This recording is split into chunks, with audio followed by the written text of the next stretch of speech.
we always try to first make sure that we are looking at the areas of the roof that are most susceptible to wind damage. And those tend to be the areas where the wind pressures tend to get amplified and be the highest.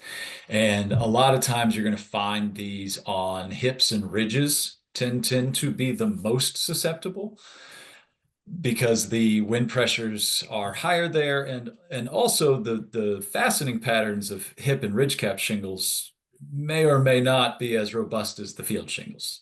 So those tend to be areas we kind of make sure we're focusing on to see these are areas we would expect damage to be because these are high pressure zones. And so we're looking at the ridge caps, the hip caps, the eaves can also be because that's where the wind is coming up and over, and they tend to be unsealed because they're the bottom row. Those eaves can be kind of a cascade point there. And then with regard to individual shingles themselves, as Kevin mentioned, a three-tab shingle, specifically if the sealant strip has failed and it's no longer sealed, it's kind of going to flap in a primarily horizontal fashion and near the edge of the overlying shingle. And the reason for that is just think about a natural hinge point. You're going to lift this tab up. It's probably not going to crease down in the lower third of the tab because the hinge point is way up higher where it's being held down by that other shingle. So a lot of times they'll crease and eventually tear or fall off from a three-tab perspective. Dimensional shingles, the laminated shingles, the teeth, as Kevin mentioned, which is the upper applique layer, if their seal has failed, then they basically behave like a three-tab. They don't have anything holding them. They're only one layer thick, and they will also crease and can eventually break loose or tear off. It's mostly all about that bond. They have their own individual sealant that holds them to the base layer. And if those sealant strips have failed, then they are susceptible.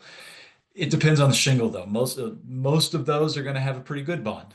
Some of them won't, depending on age and installation and several other things. For a whole shingle on a dimensional shingle to crease is more rare because they're two layers thick. They're pretty rugged.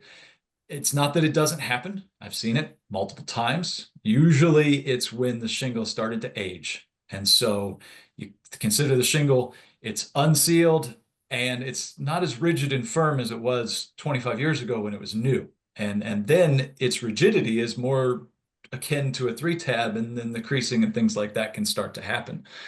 But more often than not, as Kevin mentioned, those shingles will tend to come off as a whole shingle. The shingle will be ripped off the roof, or there'll be a cluster of shingles that get torn off the roof.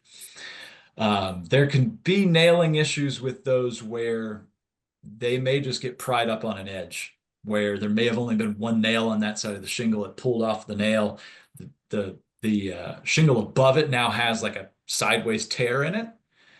And it's important, as the theme of the podcast is, to study all of that individually and think about the physics, because you may look at that and say, well, that's a diagonal or vertically torn shingle. That can't be wind. But then you pick up the shingle below it and it's completely free of its nails.